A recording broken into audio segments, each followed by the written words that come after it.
It doesn't have to be that way. You can actually build a successful and profitable business treating yourself in a kind and loving way, and where you create greater levels of emotional health. You create greater relationships. You resolve the pain. Welcome to Monday Mornings with Michelle, the new business podcast. Whether you're kicking off your day or kickstarting your business, Michelle is going to kick your ass into next week with the essential fours: strategy, systems, support, and state of mind. Now, welcome to center stage, Michelle Nedelec. Hey there, peeps. This is Michelle Nedelec, and I am super glad that you're here with us today because I have a most amazing guest, Chris. Chris, thank you so much for being here with us today. Yeah, thanks, Michelle. I'm happy to be here. Awesome. So we're going to have a ton of fun today, peeps. We are talking to Chris about building your businesses and organizing them. It's going to be fabulous. But Chris, give everybody the 5,000-foot view of who you are and what you do. Yeah, well, thanks. So I've been an entrepreneur for 30 years. I started my first business when I was 12, actually sharpening chainsaw chains, which is a kind of dangerous thing to do as a 12-year-old, but pretty quickly I was making some, $25 an hour at 12. So it was a quick, fast start. Sold my first company in my mid-20s. Actually started coaching and consulting others when I was 19. I had my first house and my second business, and people were like, "How are you 19 and having these things?" So I started coaching and consulting then. Sold my first business in my mid-20s, sold my second business in my mid-30s. And then over that time, I've had several consulting firms. I've coached and consulted with hundreds of different CEOs and organizations and business leaders in a wide variety of industries. And now my focus is solely on helping companies grow and scale. I love it. It's my passion is organization, and I just get to help business leaders organize their businesses so they can have optimal growth. Awesome. I love that. So talk to us a bit about how you work with clients. When you go into an office and you're like, okay, where do we begin? What's your... Yeah. I come from a very holistic standpoint. And so I like to know, the way I see a business is like, there's like a million different pieces, and when you put them together in the right way, headed in the right direction, you're going to get to where you want to go. Now, there's always problems, and you just address those problems as you're going along. And most businesses have multiple different pieces that are not aligned, that are missing. And it's like you're trying to put together this amazing masterpiece, and like half the pieces are on the floor. Like it's, we walk into most business, that's what it's like. And so it's like, no, these pieces are over here. We need to bring them in. And this piece you have upside down. And so and even many times I see that the leader, the CEO or the owner as part of this equation. And many times they're not in their optimal role. They're not doing what their greatest strength is. They're getting lost in the details and the weeds. Or maybe there's mental things that are holding them back, or maybe there's unloved aspects of self that are getting in the way of their optimal performance. And so we really come in not just from a holistic business standpoint and looking at all these different moving pieces, and then when we see something's missing, we can bring in the right expert to address certain things. But we also come in it from a human standpoint and looking at the human individual, not just from a strategic and a tactical, but like there's human beings running this business, and we, are at the core, we're humans. We need love, or different flavors of love: kindness, compassion, empathy. Those are all, in my opinion, flavors of love. And when something's off or missing on an individual standpoint, it impacts how the businesses operate. So that's kind of how a quick summary of how I approach this game. Nice. So I think I want to go into more of the entrepreneur. Like, let's focus on the entrepreneur themselves. And what I often find is that people are looking to replicate themselves. They're looking for mini-me's that can just take over doing what they do. And until somebody's as good at doing what I do, I'm not going to delegate that task. And oddly enough, I see it a lot, of course, in kind of startups, and they're making their first 50 grand. I totally get that. But I've seen it in like 10 million, $20 million companies. How do you work with people that are still looking for the replication of the mini-me? Yeah, I mean, getting bringing in other people into the company is absolutely essential to growth, where you're not doing things and you're getting out of your own way, so you can focus on higher value activities. And so there's several different dynamics at play here. One is like, who do you actually choose to bring into that role? And so one thing I commonly see, especially with companies that are under $1 million in revenue, are bringing in, they've read the book like the 4 Hour Work Week, or they've seen all these virtual assistant companies that you can get somebody for $5 an hour or whatever. And I can't tell you how many times I have banged my head against the wall trying to get a VA in the Philippines to follow a task, and it's how much it's like training. Like, I create the procedure and then they still can't follow, and I'm just like, what's, and so I would say 50% when you're bringing in low hourly rate wage people, sometimes it works out great, right? I've also had great, but it's at least 50% of the time it's been frustrating, and that's where you're losing money. And so part of this is you just getting good at knowing where to look, who's the right person, and getting like, so there's a ton of experience that I'm kind of like glossing over. Like, I don't want to discount, but I'm also want to point to some very key things to be aware of. And so one of those things is sometimes you just need to bring in an A player, and you just need to hire somebody that's going to elevate your business. Now, knowing when to do that that's where it's actually really great to get advice. Somebody who's been down the road further that can say, hey, based on this role that you want to hire and bring in, no, it actually would make sense. You could get away with a VA for this, or no, based on all the other moving parts and where you want to head, you want to bring in an A player for that. There's a current client of mine. They're a music production company, and they have worked with contractors to help them create the music, but they were bringing on their first person internally. And I had helped them double their revenue the previous year, and we needed someone to start helping with operations. And they were like, oh, let's bring in an intern and train the intern. And I'm like, no, no, no, no, no. Like, and they're like, well, let's bring in like some, $20 an hour. They were afraid because they had never hired somebody like for their internal team and managed and delegated, and money. They had some fear around money issues. Like, if I hire somebody that's expensive, what if we don't continue this upward trajectory that we're on?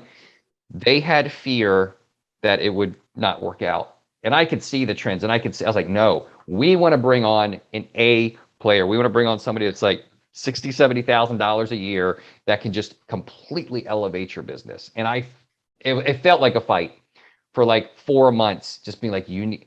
And so finally, I'm so glad they made the decision. We got an incredible A player in there now that's just rocking it, and we're on track to doubling revenue again this year. But there was so many different pieces in making this one single decision that they had to overcome internally, that I was able to spot and be like, no, no, no.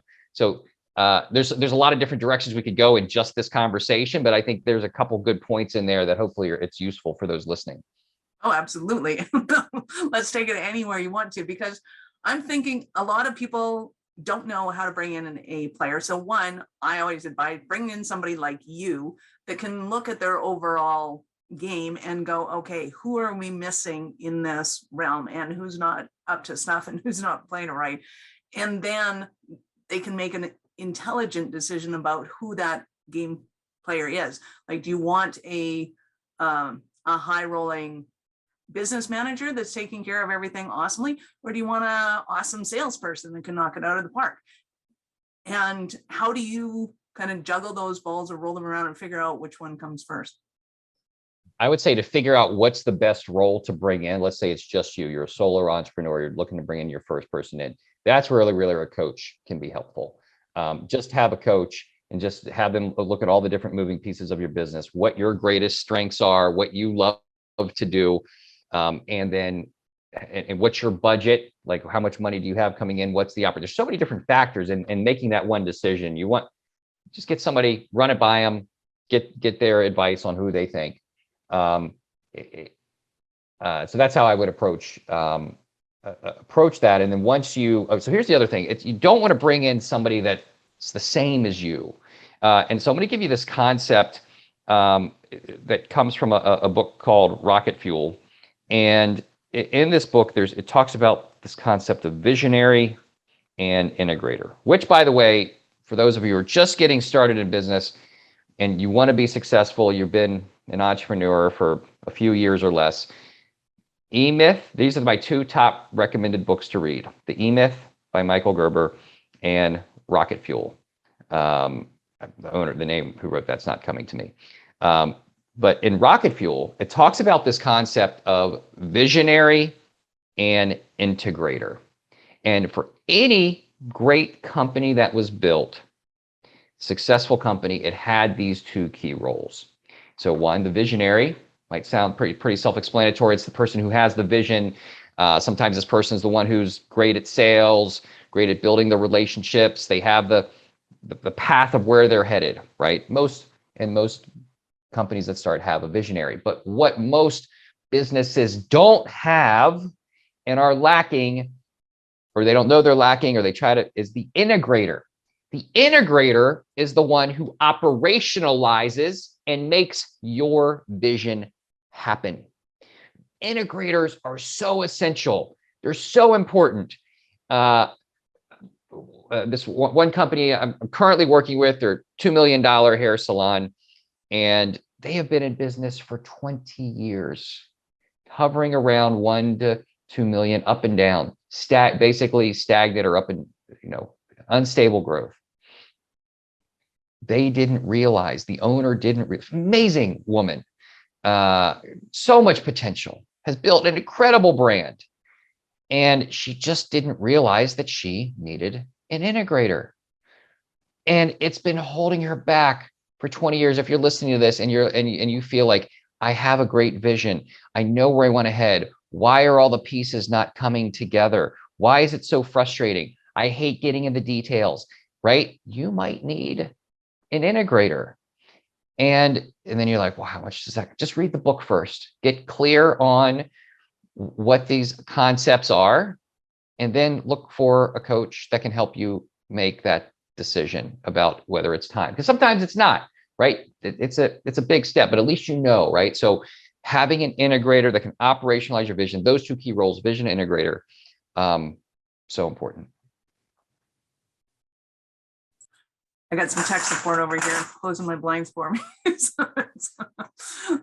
All of a sudden the sun comes in the side window and I get blinded out. So I didn't want to get up and leave while you were talking. And so that was awesome.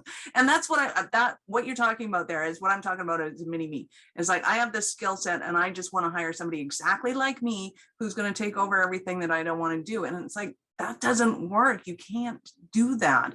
And even if companies have teams of people, sometimes that business owner is still looking to just replicate themselves. And to me, it doesn't make sense. So when I'm explaining it to people, just because I'm Canadian and I like rubbing that in, I'll explain it like a hockey team. The aptitude of your forwards is totally 100% different than the aptitude of your goalie. And in business, you have these different roles of the offense and the defense and the fulfillment, and call it what you want. But what it takes to be able to have a vision for a company and see where it's going and see that there's a need and people have this, to be able to articulate that is a totally different skill set. To be able to implement on it is a totally different skill set. Yep. Yeah, and that's why I love having people like you that can go in and see that entire business model wherever they're at and be able to see that. So let's talk about the difference between kind of coaches and versus bringing you in, because I know for me, once I understood that as a coach, I was totally into the mindset and the vision of what do you have to do, reverse engineer that, let's build it all out, this is great. But I knew that I didn't go in and do an operational analysis of the company. Like that wasn't my jam, that wasn't my mojo. But I could see that they needed somebody like you to be able to come in. So talk to me about the difference of kind of what you do versus, say, somebody like me or other coaches that you've seen in the past. Yeah. Well, I can share, I guess, a little bit more about that I'm not, I guess, so I'll just share a little bit more about what I do. Well, I have a Yeah. combined approach of coaching and consulting. So we come in very, like, we're right there with you in growing your business. And we're in the details. I think one of the things that also makes us different is I hold the energy for you, for the greatness of everything that you want to come into fruition. So there's a very energetic component that I also bring. I think that's very unique. I think that might be more of a coaching. I think coaches a lot of times will also bring that kind of support holding energy more than like consultants who are just there to grind something out or put something in place. Um, and so, we're looking at the numbers. We're setting up your frameworks of like what's your targets and looking at your P&L and your balance sheet and being on your numbers and what's your metrics and then where's things happening operationally. So, we really here's the framework that you need for managing your whole team and your roles, responsibilities, and accountabilities. So we're doing all that. And then there are times where we will come in with a coach. Like, let's say you're trying to delegate and you're like, man, I've read this book on delegating. I read the E-Myth. I know about building systems, but I'm still having trouble letting go. Like, why, I hired this person and I'm having trouble thinking of what to give them.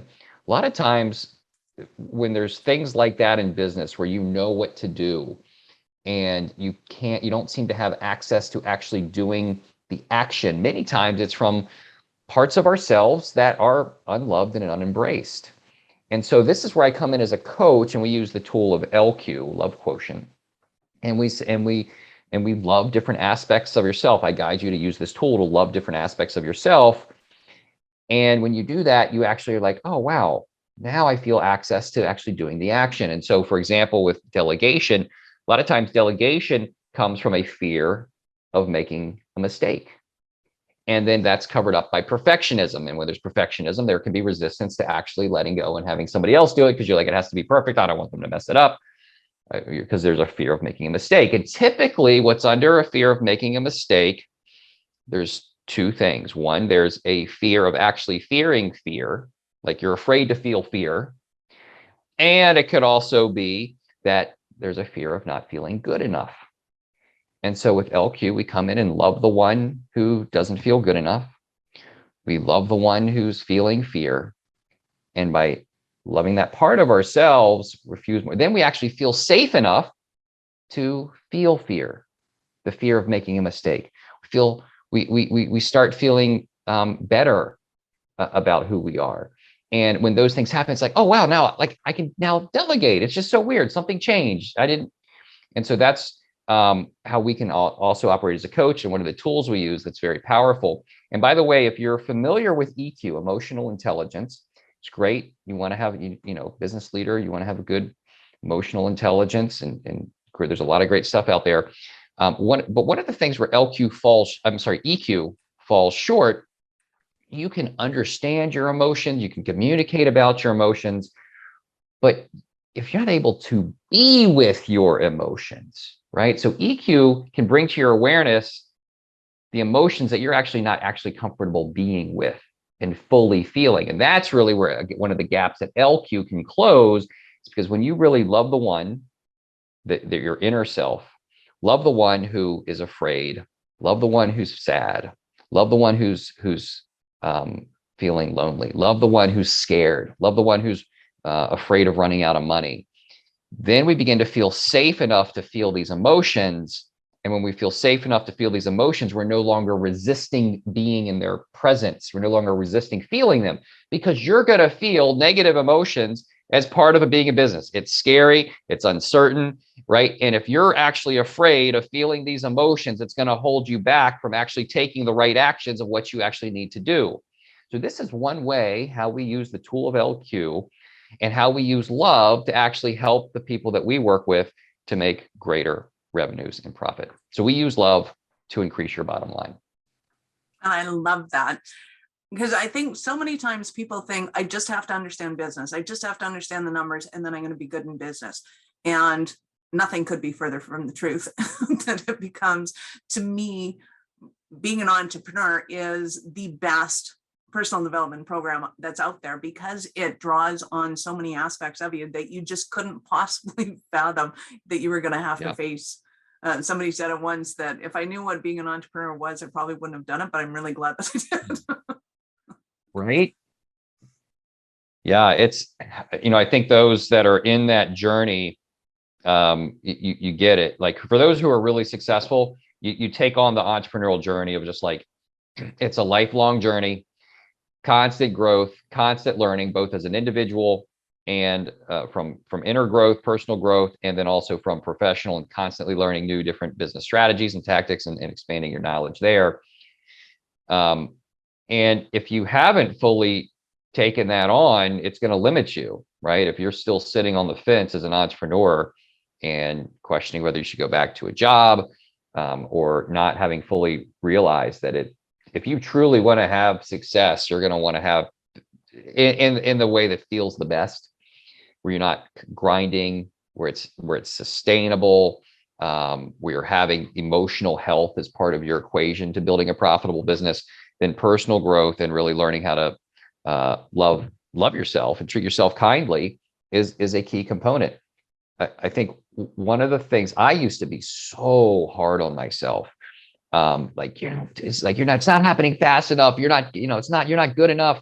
You're failing, you're falling short. Try harder, work harder. There was like this inner voice that was driving me, right? I was this driven, A-type, controlling, successful, there's no doubt that those behaviors can create success, but it was pain. I was driven by pain, right? So just think about it right now. Are you being driven by pain?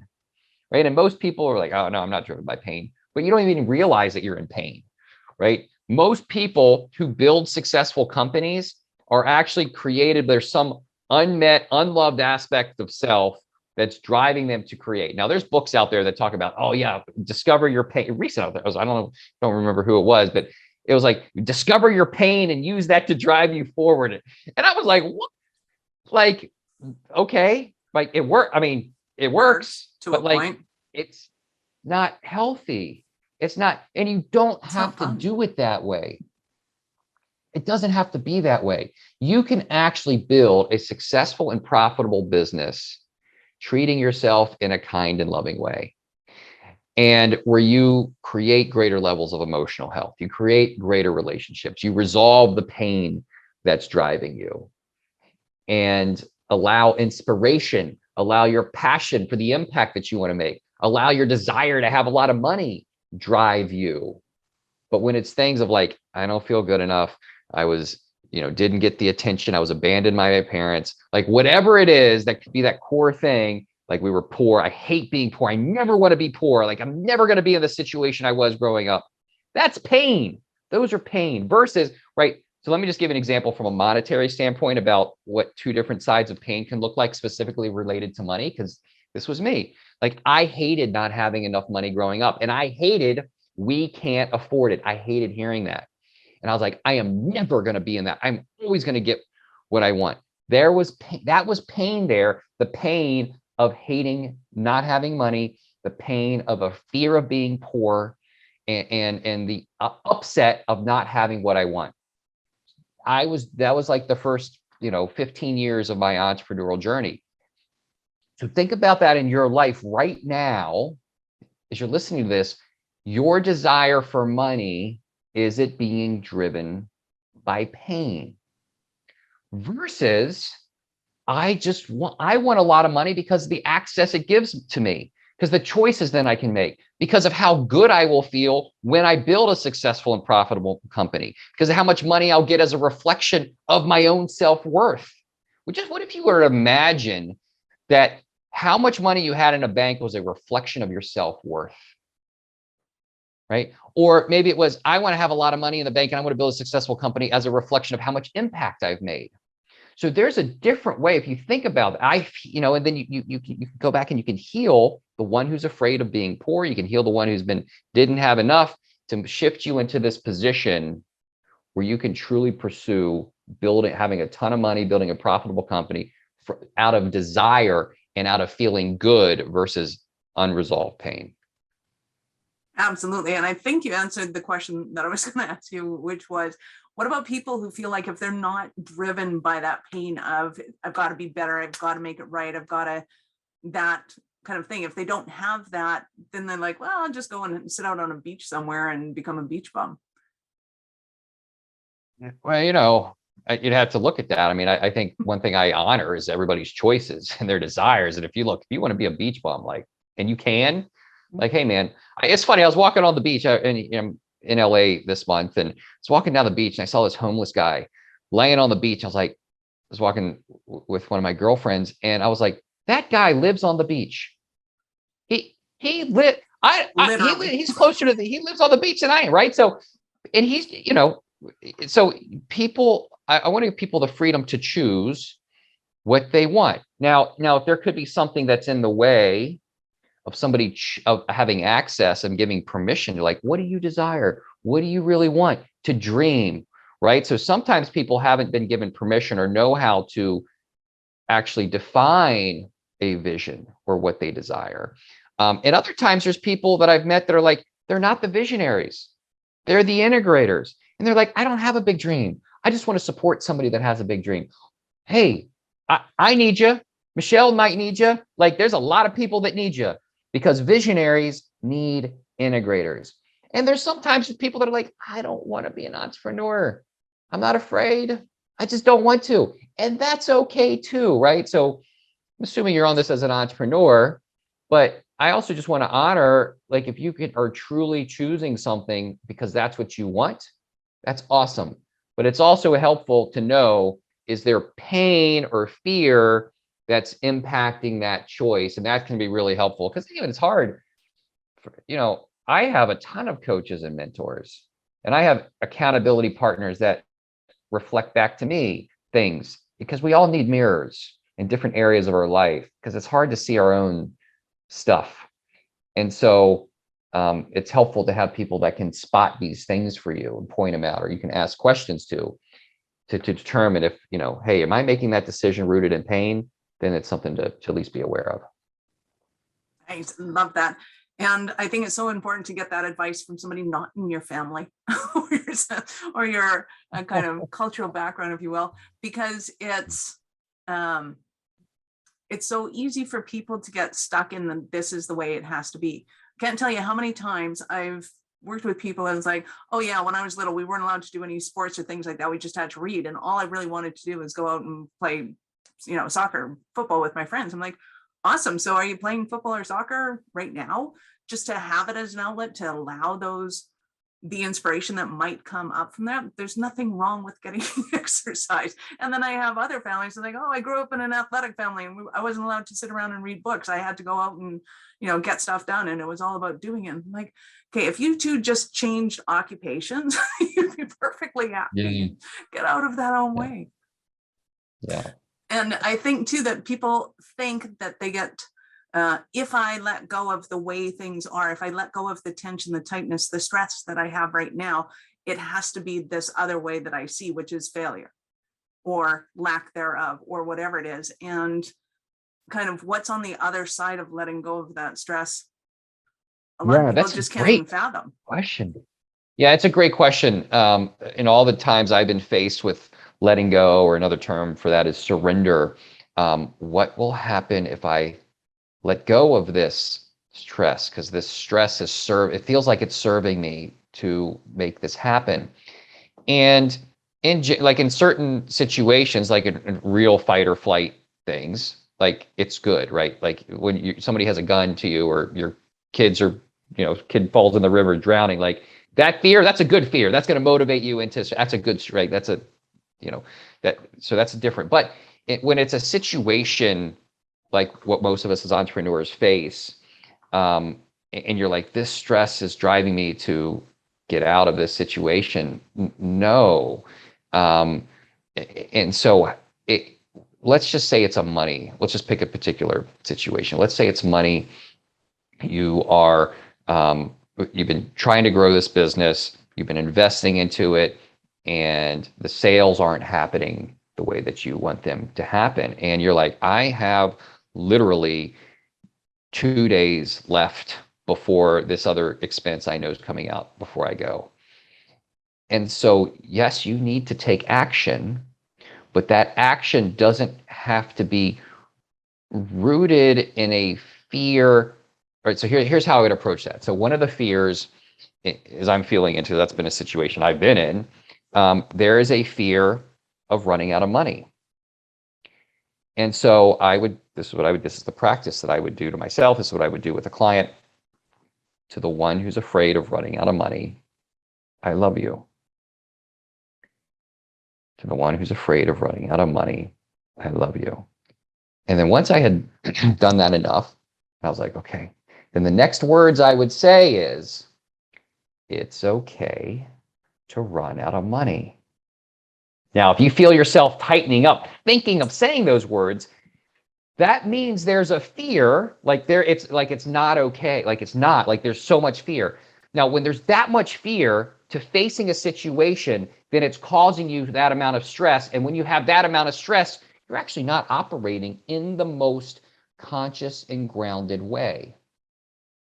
Now, there's an energetic space that you can get through that very practice I was just talking about, where you can be like, it's okay to run out of money, and you feel calm and peace in your body.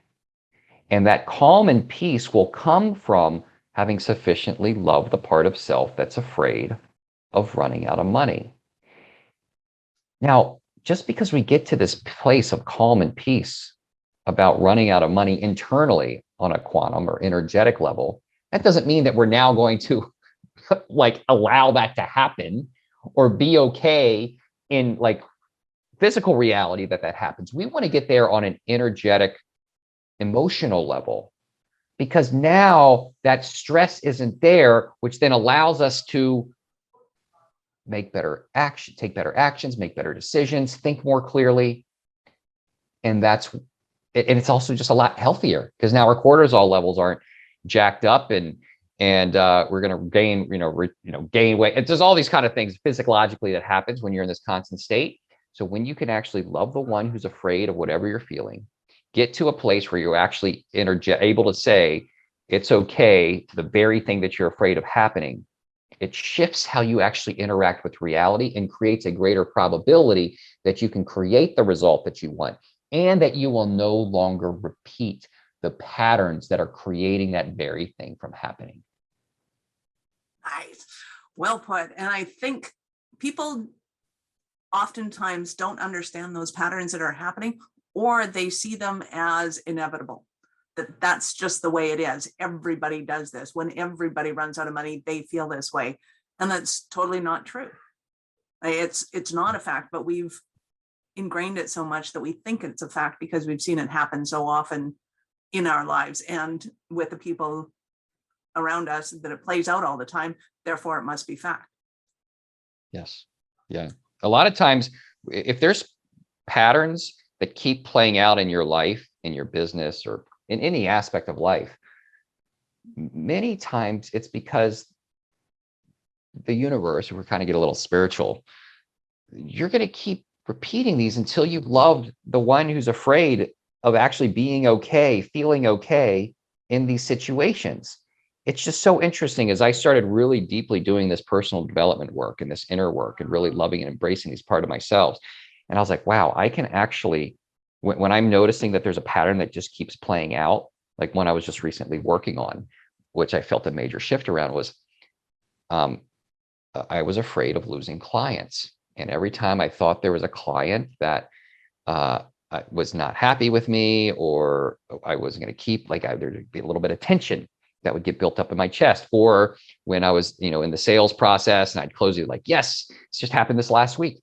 And he was like, yes, let's move forward. And then sent him over the contracts, didn't sign it, had some problems, and then just disappeared. I lost a client. And so I was like, wow, I feel this tension in my chest. And so let me go in and love it. And I was like, okay, to the one who's afraid of losing clients, I love you. And I just did that. And then I said, it's okay to lose clients. And I felt all this tension in my chest. It was like, holy, there's a lot of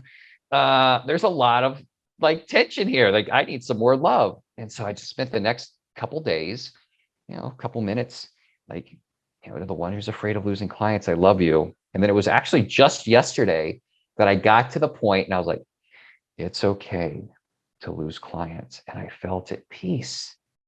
And I was like, oh my God, like I'm just so excited to see how this is now going to change, like how this plays out, like in my reality. And so there's all these little things, and we have these tools that we can use to actually transmit who we're being.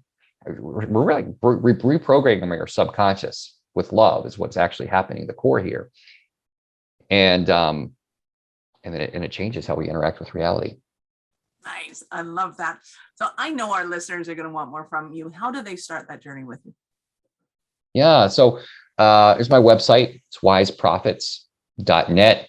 You can go there and check out. There's also a contact form on there. And then if you're interested, if you're somebody who's really looking to scale and grow their business, there's a free assessment that I have where you can just do a quick, take you a couple minutes, but it'll also be very insightful for you the questions that we're asking here. And it's wiseprofits.net/scale. And then if you take that and you also want to talk about it with me, I'm happy to take a few minutes and we can go over it and talk about what insights I have for you about where you're at in your business. Nice. And that's profits as in money. Profits. Yes. WISEPROFITS, Wise Profits, like the money.net. Awesome. Love that. Chris, thank you so much for your time. I absolutely love and adore being able to talk to you and pick your brain.